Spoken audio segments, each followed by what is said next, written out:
शुभ प्रभात। आप सभी का स्वागत है इस ऑनलाइन क्लासेस में। मैं Chandrashekhar Rai, assistant professor, Kashi Sahu college Seraikela, department of history, Kolhan university. प्यारे विद्यार्थी जी, आज हम यूजी सेमेस्टर 4 के लिए पेपर नंबर 8 के विषय में आज चर्चा करेंगे। और आज का मेरा विषय है शेरशाह का प्रांतीय प्रशासन और ग्राम प्रशासन के बारे में आज हम चर्चा करेंगे। प्यारे विद्यार्थी जी, इसके पहले वाले वीडियो में मैं शेरशाह का केंद्रीय प्रशासन के बारे में हम चर्चा कर चुके हैं कि उसमें मुख्यतः 4 विभाग थे और कौन कौन से विभाग का अधिकारी को क्या कहा जाता था, इसके बारे में हम चर्चा किए थे। तो आज हम प्रांतीय प्रशासन के विषय में चर्चा करेंगे। शेरशाह के प्रांतीय प्रशासन के संदर्भ में इतिहासकारों में विभिन्न मत हैं। डॉक्टर कानूनगो के अनुसार शेरशाह के शासन काल में सरकार के ऊपर प्रशासन की कोई इकाई नहीं थी, किंतु डॉक्टर परमात्मा ने इस मत का खंडन किया। उनके अनुसार शेरशाह के शासन काल में सैनिक सूबेदारों की नियुक्ति होती थी। इस प्रकार केंद्र प्रांतों में विभाजित थे, जिसे सूबा कहा जाता था। यानी केंद्र जो था वो प्रांतों में जो विभाजित थे उसे सूबा कहा जाता था। यहाँ सूबेदार अथवा फौजदार की नियुक्ति होती थी। यानी सूबा में जो है वो सूबेदार और फौजदार का नियुक्ति होती थी। आपको पता है फौजदार क्या करता था, वो उसका जो है so law and order maintenance करने का काम करता था। तो आगे हम लोग बात करते हैं सरकार। इसी प्रांतीय प्रशासन में इस तरह का खंड है सरकार, जिसको सिख प्रशासन बोला जाता है। सिख प्रशासन।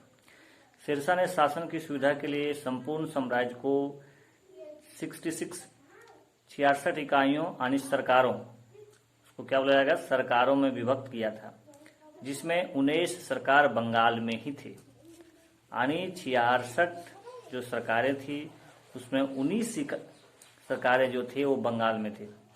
प्रत्येक सरकार यानी सिख में सिकेदार ए सिकदारन यानी सिकदार ए सिकदारन यानी प्रधान सिकेदार तथा मुंसिफे मुंसिफान यानी प्रधान मुंसिफ नामक 2 पदाधिकारी होते थे। सिकदार ए सिकदार जिले का नागरिक प्रशासन का प्रभारी था। यानी वो जो थे वो जिले के नागरिक प्रशासन के प्रभारी थे। उसका कार्य अपने सरकार में शांति व्यवस्था स्थापित करना तथा अधीनस्थ प्रगणों में सिकदारों के कार्यों का निरीक्षण करना था। मुंशी पे मुंसिफान वस्तुतः न्याय विभाग से संबंध था। This is very very important. आपको कंपटीशन में पूछा जाता है कि ये पद किससे संबंधित था। तो मुंशी पे मुंसिफान जो था वो न्याय विभाग से संबंधित था। कौन सा विभाग से संबंधित था? तो न्याय विभाग से संबंधित था। यह प्रगणे के मुंसिफों के निर्णय के विरुद्ध अपीलें सुनता था। यानी ये अपीलें जो है सो यानी मुंसिफ में जो निर्णय दिया जाता था उसके यहाँ आकर के उसका अपील किया जाता था। नेक्स्ट चर्चा जो हम लोग करेंगे वो है परगना प्रशासन। परगना प्रशासन, प्रत्येक सरकार जो था वो परगनों में विभक्त था तथा प्रत्येक परगनों में एक सिकदार, एक मुंसिफ, एक फौजदार यानी खांचजी और 2 कारकुन होते थे। सिकदार के साथ एक सैनिक दस्ता होता था जिसका कार्य परगने में शांति स्थापित करना था। मुंसिफ का कार्य दीवानी मुकदमों का निर्णय करना था। यानी मुंसिफ का कार्य जो था वो दीवानी मुकदमों का निर्णय करना था। तब भूमि की नाप एवं लगान व्यवस्था की देखभाल करना था। फौजदार परगने की खांचची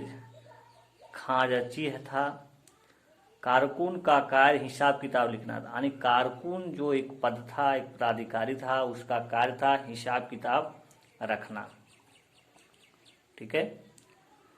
खाते फारसी तथा स्थानीय भाषा यानी हिंदी भी में दोनों में रखे जाते थे। यानी खाता जो होता था वो फारसी में भी होता था और हिंदी भी, दोनों भाषा में होते थे। नेक्स्ट चर्चा हम लोग करेंगे ग्राम प्रशासन।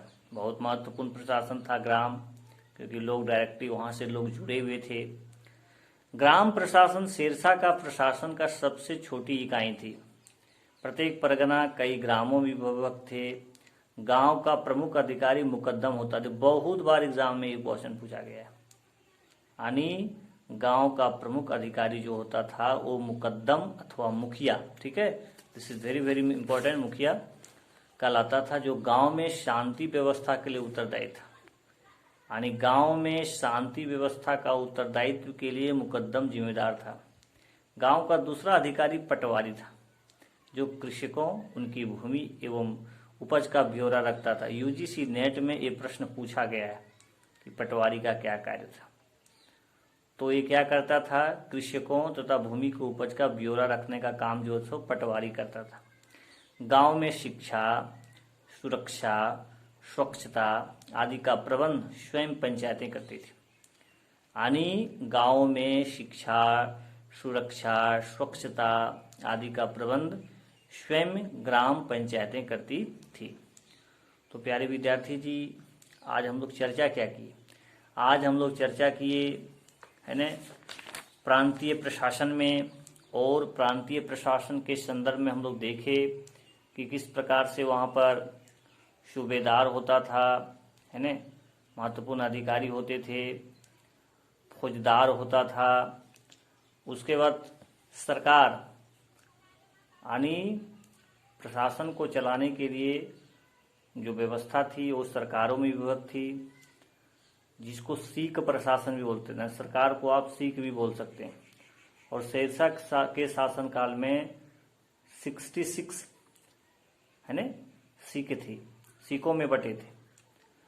तो ये प्रशासन की महत्वपूर्ण इकाई थी। आप एक तरह से इसको जिला बोल सकते हैं, ठीक है, सिख प्रशासन।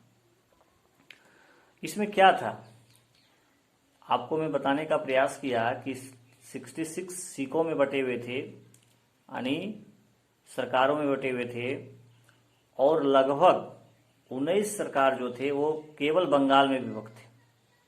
यानी 19 जो सरकारें थी वो बंगाल में थे।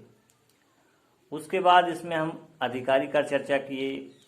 सिकदार ए सिकदारन, ठीक है, ये प्रधान सिकदार होता था।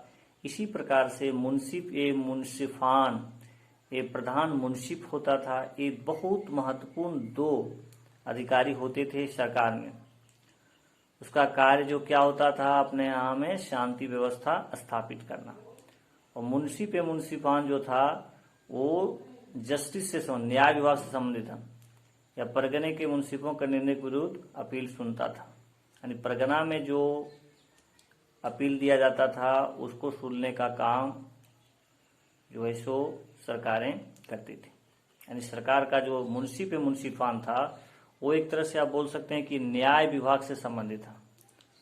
जिस तरह से कोर्ट होता है उस तरह से न्याय विभाग से संबंधित था। उसके बाद हम लोग परगना प्रशासन देखे कि वहाँ पर कौन कौन से महत्वपूर्ण अधिकारी थे, है ना।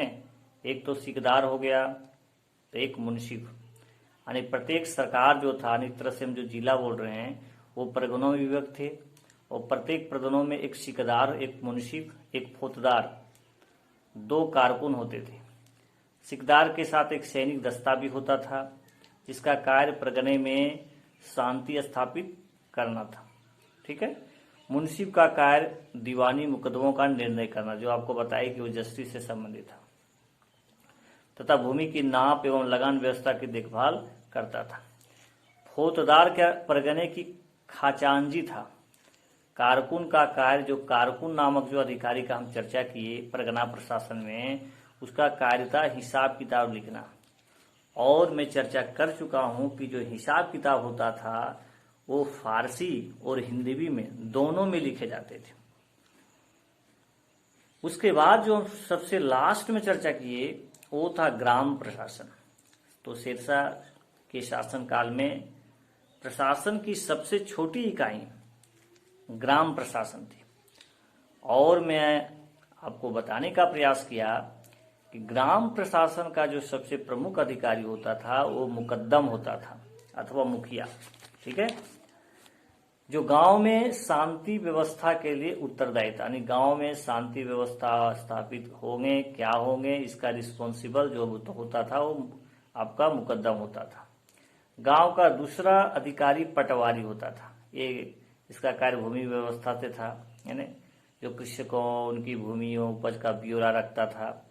गांव में शिक्षा, सुरक्षा, स्वच्छता आदि का प्रबंध स्वयं ग्राम पंचायतें करती थी। तो प्यारे विद्यार्थी जी, इस तरह से हमारा ये 2 वीडियो में केंद्रीय प्रशासन, प्रांतीय प्रशासन, ग्राम प्रशासन के बारे में आज हम चर्चा करने का प्रयास किया। आगे हम लोग देखने का प्रयास करेंगे उनके शासनकाल की भू राजस्व प्रशासन, गुप्तचर विभाग, सैनिक संगठन, ये सब प्रशासन के अंग हैं। तो इसको हम एक वीडियो में इसको कंक्लूड करने का प्रयास करेंगे, उसके बाद फिर हम लोग नेक्स्ट टॉपिक पढ़ेंगे। तो आज के लिए बस इतना। आप सभी को बहुत बहुत धन्यवाद।